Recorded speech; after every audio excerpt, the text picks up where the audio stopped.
Last video ಒಳಗೆ ನಾವು IUI ಏನ್ ಇರ್ತೈತಿ ಅದರ ಬಗ್ಗೆ ನೋಡಿದ್ವಿ. ಇದು ಪಾರ್ಟ್ 2 ವಿಡಿಯೋ. ನೆಕ್ಸ್ಟ್ ಮುಂದಿನ ಇನ್ಫಾರ್ಮೇಶನ್ ನೋಡೋಣ.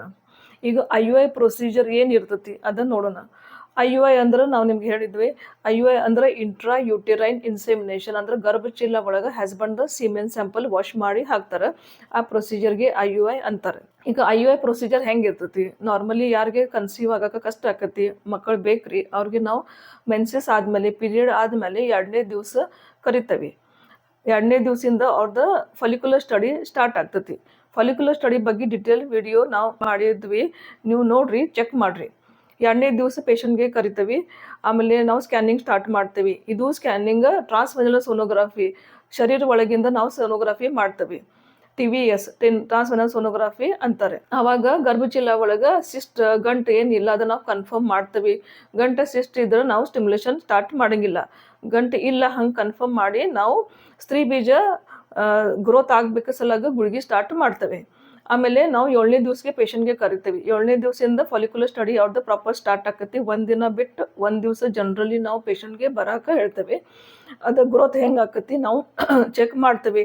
ಸಪೋಸ್ ಪ್ರಾಪರ್ ಗ್ರೋತ್ ಇಲ್ಲ ಅಂದ್ರೆ ನಾವು ಟ್ಯಾಬ್ಲೆಟ್ ಜೋಡಿ ಪೇಷಂಟ್ಗೆ ಹಾರ್ಮೋನ್ ಇಂಜೆಕ್ಷನ್ನ ಕೊಡೋ ಪರಿಸ್ಥಿತಿ ಒಂದೊಂದ್ಸಲ ಬರ್ತೈತಿ. ಅದರ ಪ್ರಕಾರ ನಾವು ಚೆಕ್ ಮಾಡ್ತೀವಿ. ಯಾವಾಗಲೂ ಫಾಲಿಕಲ್ದ ಗ್ರೋತ್ ಅಡೆಕ್ವೇಟ್ ಐತಿ, ಮ್ಯಾಚ್ಯೂರ್ ಫಾಲಿಕಲ್ ಆಕತಿ. ಅಂದ್ರೆ ಜನರಲಿ ಸೈಜ್ 18 ಇಂದ 20 mm ಅಷ್ಟು ಫಾಲಿಕಲ್ ಆಕತಿ. ಆ ಫಾಲಿಕಲ್ಗೆ ನಾವು ಮ್ಯಾಚ್ಯೂರ್ ಫಾಲಿಕಲ್ ಅಂತೇವೆ. ಅದು ಎಷ್ಟು ಮ್ಯಾಚ್ಯೂರ್ ಫಾಲಿಕಲ್ ಆದ್ಮೇಲೆ ನಾವು ಇದು ಸ್ತ್ರೀ ಬೀಜ ಹೊಡಿಬೇಕು ಸಲಾಗ ಇಂಜೆಕ್ಷನ್ ಕೊಡ್ತೀವಿ. ಆ ಇಂಜೆಕ್ಷನ್ಗೆ ಟ್ರಿಗರ್ ಅಂತಾರೆ. ಇದು ಇಂಜೆಕ್ಷನ್ ಕೊಟ್ಟ ಮೇಲೆ 36 ಇಂದ 40 ತಾಸು ಒಳಗೆ ಜನರಲಿ ಓವ್ಯುಲೇಷನ್ ಆಕತಿ, ಅಂದ್ರೆ ಸ್ತ್ರೀ ಬೀಜ ಹೊಡಿತತಿ. ಹಂಗೆ ನಾವು ಎಕ್ಸ್ಪೆಕ್ಟ್ ಮಾಡ್ತೀವಿ. ಅದ ಪ್ರಕಾರ ಪೇಷಂಟ್ಗೆ ನಾವು IUIಗೆ ಕರಿತೀವಿ. ಇದು ಸ್ತ್ರೀ ಬೀಜ ರಿಲೀಸ್ ಆದ್ಮೇಲೆ 12 ಇಂದ 14 ತಾಸು ಅಷ್ಟು ಜೀವಂತ ಇರ್ತತಿ. ಅದಕ್ಕೆ timing of IUI is very very important. ಆಮೇಲೆ ನಾವು ಪೇಷಂಟ್ಗೆ 36 to 40 hours ಆದಮೇಲೆ ನಾವು ಪೇಷಂಟ್ಗೆ ಕ್ಲಿನಿಕ್ ಒಳಗೆ ಕರಿತೀವಿ. ಹಸ್ಬೆಂಡ್ ವೈಫ್ ಇಬ್ರಿಗೆ ಕರಿತೀವಿ.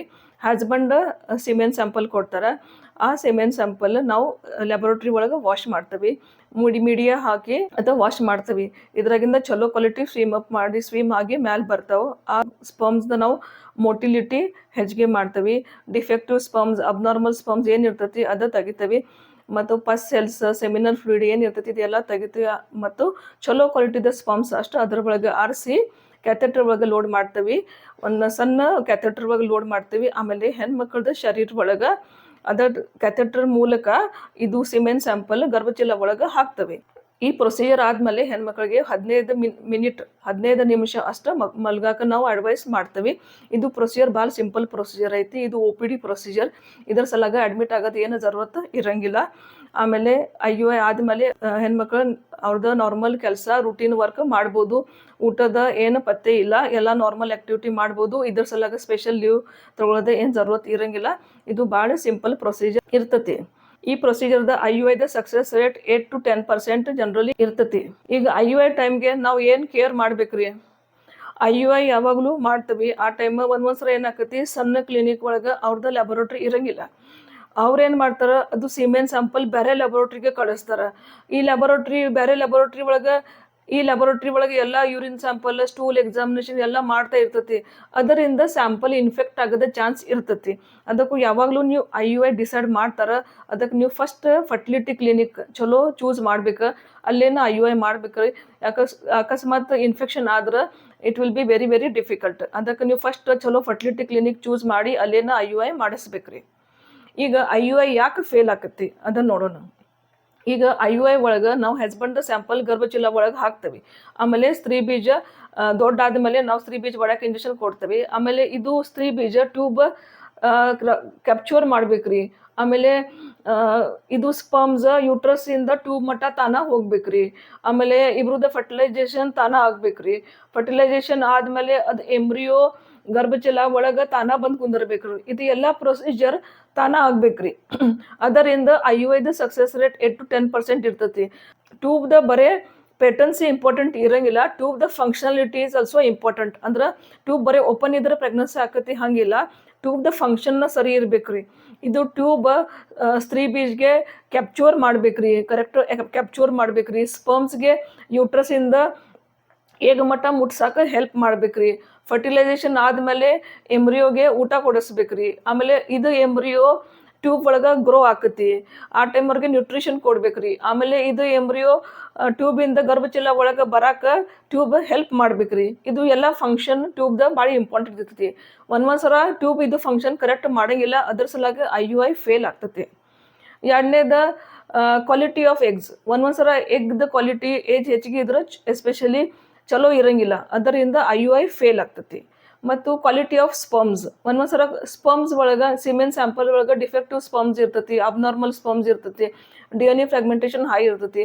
ಅದರಿಂದ ಡಿಫೆಕ್ಟಿವ್ ಸ್ಪರ್ಮ್ಸ್ ಆಗಕ್ಕೆ ಚಾನ್ಸ್ ಹೆಚ್ಚಿಗೆ ಇರ್ತೈತಿ, ಅದರಿಂದ IUI ಫೇಲ್ ಆಗಕ್ಕೆ ಚಾನ್ಸ್ ಹೆಚ್ಚಿಗೆ ಆಗ್ತೈತಿ. ಇದು ಡಿಫೆಕ್ಟಿವ್ ಸ್ಪರ್ಮ್ಸ್ ಯಾವಾಗಲೂ ಸಪೋಸ್ ಎಗ್ಗಳು ಫರ್ಟಿಲೈಸ್ ಆಗಿತ್ತ ಅಂದ್ರೆ ಇದು ಏನು ಎಂಬ್ರಿಯೋ ತಯಾರಾಕತಿ ಇದನ್ನ ಡಿಫೆಕ್ಟಿವ್ ಇರ್ತೈತಿ. ಇಂಥ ಡಿಫೆಕ್ಟಿವ್ ಎಂಬ್ರಿಯೋ ಇಂಪ್ಲಾಂಟೇಷನ್ ಆಗಂಗಿಲ್ಲ, ಅದಕ್ಕೆ IUI ಫೇಲ್ ಆಗ್ತಾವ. ಆಮೇಲೆ ಒಂದೊಂದು ಸಲ ಸ್ತ್ರೀ ಬೀಜ ತಯಾರಾಕತಿ, ಬಟ್ ಸ್ತ್ರೀ ಬೀಜ ಒಡೆಯಂಗಿಲ್ಲ.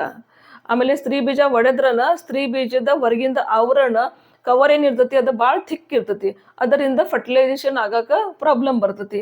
ಇದರ ರೀಸನ್ ಸಲಗನ IUI ಫೇಲ್ ಆಗ್ಬೋದು. ಅದಕ್ಕೆ ಈಗ IUI ಫೇಲ್ ಆಗೈತೆ ಅಂದ್ರೆ ಏನು ಮಾಡ್ಬೇಕ್ರಿ?